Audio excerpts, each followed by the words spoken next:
நான் பானுமதி கிருஷ்ணகுமார் பேசுகிறேன். இன்றைய முத்தமிழ் சுவைக்கலாம் நிகழ்ச்சியில் நம்ம ஒரு இசைத்தமிழை பற்றி பார்க்கலாம். இசைத்தமிழில் என்ன பாடல்னா, நான் ஆணையிட்டால் என்ற ஒரு திரைப்படம் வந்தது. 1966 வந்தது. அந்த படத்தில் வாலி அவர்கள் எழுதிய பாடல். கவிஞர் வாலி மிக அழகாக எழுதியிருப்பார். ரொம்ப அந்த மோட்டிவேஷன் என்று சொல்வார்கள், அது மாதிரியான ஒரு பாடல் இது. அந்த பாடல் களம் எப்படின்னா, நக்சலைட்டுகள் ஊருக்கு வெளியே ஒதுக்குப்புறத்தில் ஒரு மலையில் குகையில் மறைந்து வாழ்கிற நக்சலைட்டுகள். அவர்கள்லாம் இந்த நான் ஊருக்குள்ளே போய் கொள்ளை எடுத்து கொண்டு வந்து கொள்ளையாக எடுத்து கொண்டு வந்து அதற்கு யார் குறுக்கு வந்தாலும் அடித்து உதைத்து கொலை செய்யவும் தயங்காதவர்கள். அவர்கள் அந்த அந்த கொள்ளைக்கூட்டத்தில் எம்ஜிஆர் அவர்கள் தெரியாமல் ஏதோ ஒரு கெடுபிடினால மாட்டிக்கொள்வது மாதிரியும், அப்போ நான் இனிமேல் இதெல்லாம் வேணாம் விட்டுட்டு திருந்தணும் அப்படின்ற மாதிரி அந்த பாடல் போகும். அதுக்கு நீங்களாம் ஒத்துழைக்கினா கூட, நான் தனியானா கூட நான் இதெல்லாம் மாற்ற பார்ப்பேன் அப்படின்ற மாதிரி கூட அந்த வரிகள்லாம் வரும். டிஎம்எஸ் மிக அழகாக பாடியிருப்பார். டிஎம் சௌந்தரராஜன் அவர்கள். அற்புதமான வரிகள். இது அந்த அந்த பாடல் அந்த கொள்ளைக்கூட்டத்து ஆளுங்கள்லாம் சேர்ந்து, அந்த ஆண் சரி பெண்ணும் சரி எல்லாம் சேர்ந்து ஒரு உற்சாக துள்ளலாக லல்லான்னு ஹோயின்னு ஆடிட்டுருக்கிறது. அந்த இசையை கேங்கோ, மலை வாழ்ன்றதுனால அந்த கேங்கோ இசை கொடுத்துருப்பாரு. கேங்கோ, பேங்கோஸ், அது எல்லாமே இசையெல்லாம் முதல்ல ரொம்ப நேரத்துக்கு இசை, ட்ரம்போன், அந்த ஃப்ளூட், இதெல்லாம் ரொம்ப நேரத்துக்கு அந்த இசை போகும். அதாவது 1.5 நிமிடம் அந்த இசை, முன் இசை மட்டுமே போகும். ப்ரிலூட் எனப்படுவது பாடல் ஆரம்பிக்கும் முன்னே கொஞ்சம் அந்த பாடலை இனிமை போக்குறதுக்காக கொடுக்குற ஒரு இசை. ஆனால் மெல்லிசை மாமன்னர் அந்த முன்னிசையிலுமே எப்போவுமே அந்த பாடலோட தன்மையை சொல்லக்கூடிய வல்லவர். எப்போதுமே அவருடைய பாடல்களில் முன்னிசையில் ஒரு செய்தி இருக்கும், அந்த பாடலை பற்றின செய்தி இருக்கும். அந்த மாதிரி இந்த பாடல் அவங்களோட மொத்த நடவடிக்கையும் அந்த இயக்குனர் காட்டுவதற்கு ஸ்கோப், இடம் கொடுக்குறது. இந்த இசை அந்த அவங்கள பற்றியெல்லாம் தொடர்ந்து நிறைய அவங்க என்னென்ன பண்ணுறாங்க, அடாவடித்தான் அப்படின்னு காட்டுறதுக்கு, இயக்குனர் காட்டுறதுக்கு இடம் அளிக்கிறது. அப்படி 1.5 நிமிஷம் அந்த இசை போகும். அப்போ பாடினோடனே எம்ஜிஆர் எடுப்பார், தாய் மேலானே அப்படின்னு எடுப்பார். உடனே அது மலை எங்கும் எதிரொலிக்கும், ஆனை ஆனை ஆனை இருக்கும். தமிழ் மேலானை எடுப்பார், அதுவும் எதிரொலிக்கும். அந்த காலத்தில் இந்த மாதிரி பாடல்கள்லாம் ரெக்கார்டிங் பண்ணும்போது மோனோ ட்ராக்கிங் என்று சொல்வார்கள். அதுக்கு ஒரு 4 மைக்கு தான் இருக்குமா. பாடுறவங்கள ஒரு 2 பேர் இருந்தாங்கன்னா அவங்களுக்கே மைக் போய்டும். அப்புறம் வயலின் செக்ஷனுக்கு, அப்புறம் தாள அமைப்புக்கு, அந்த செக்ஷனுக்கு, இது மாதிரிலாம் ஒரு 4 மைக்கு வச்சுட்டு தான் அட்ஜஸ்ட் பண்ணி பாடணும்.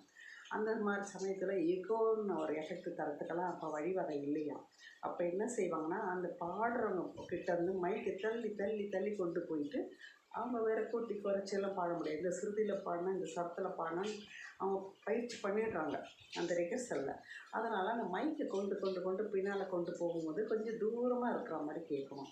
என்னெல்லாம் ஒரு டெக்னிக், அந்த தொழில்நுட்பம் ரொம்ப வளர்ச்சி இல்லாத காலத்தில் அது இப்படியெல்லாம் திறமையினால் வென்றிருக்கிறாங்கன்னு சொல்லலாம். அப்படி அந்த பாடல், தாய் மேலானை தமிழ் மேலானை குருடர்கள் கண்களை திறந்து வைப்பேன், தனியானாலும் தலை போனாலும் தீமைகள் நடப்பதை தடுத்து நிற்பேன் அப்படின்னு அந்த வரியை எழுதிப்பார் கவிஞர் வாலி அவர்கள். அது என்னென்னா, தனியானால் நீங்களாம் ஒத்துழைக்கலாம் கூட நான் அந்த தீமைகள் நடப்பதை தடுக்க தான் போகிறேன் அப்படின்னு சொல்லிடுவேன். திருப்பி அப்படியே அந்த 7th கார்டு மாதிரி அவங்க சஸ்பென்ஸ் இருக்குது, என்ன நடக்கும், யார் அதில் ஒரு ஆளுங்களாம் கூட்டின்னு அடிக்கிறது, இதெல்லாம் அந்த காட்சியின் ஓடியே போகுது. அப்படி போகும்போது ட்ரம் பண்ணி இசை, இந்த வயலின் செல்லோ, அந்த செல்லை ஒரு மர்மமான ஒரு திகில் ஊட்டக்கூடிய இசை செல்லை கொடுப்பேன் எப்பவுமே. அதெல்லாம் இசைக்கிறாங்க. இசைச்சிட்டு அப்புறம் இருட்டினில் வாழும் இதயங்களே இங்கு கொஞ்சம் வெளிச்சத்தில் வாருங்கள். ரொம்ப அழகாக இருக்குது அந்த வரிகள். நல்லவர் உலகம் எப்படி இருக்கும் என்பதை பாருங்கள். நல்லவர் உலகம் எப்படியெல்லாம் இருக்குன்னு தெரியுமா உங்களுக்கு? அதெல்லாம் தெரியாமல் தான் நீங்கள் இதிலே வாழ்ந்துக்கிட்டு இருக்கீங்க. கொஞ்சம் வெளியே வாங்க, வெளியே அது எப்படி இருக்குன்னு அதை கொஞ்சம் உணருங்க. அப்போ தான் உங்களுக்கு அதை நோக்கி ஒரு ஆர்வம் வரும் அப்படின்ற மாதிரி அந்த வரிகள் இருக்கும். எத்தனை காலம் மனிதன் வாழ்ந்தான் என்பது கேள்வி இல்லை, அவன் எப்படி வாழ்ந்தான் என்பதை உணர்ந்தால் வாழ்க்கை தோல்வி இல்லை அப்படின்ற மாதிரி ரொம்ப ஊக்கமுடைய தரக்கூடிய ஒரு வரிகளாக வாலி ஐயா எழுதியிருப்பார்.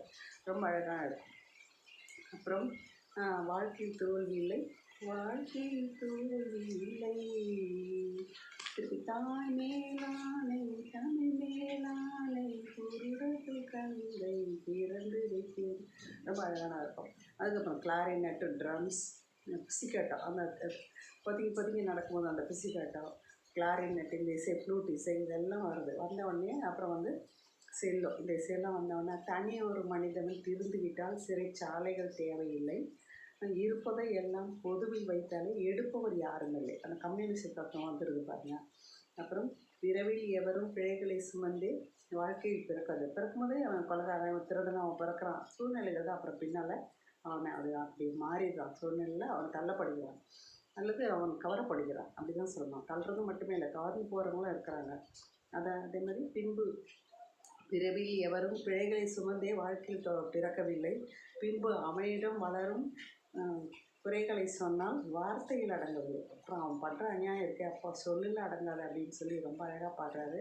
திருப்பி தாய் மேலானை தனி மேலானை குருடர்கள் கண்ணை திறந்து வைத்தேன், தனியானாலும் தலை போனாலும் இமைகள் நடப்பதை தடுத்து நிற்பேன். அப்படியே அந்த கேங் ஆஃப் ஸ்ட்ரம்ஸ்லாம் தட்டுட்டு அப்படின்னு வந்து அப்படியே நிற்கும்.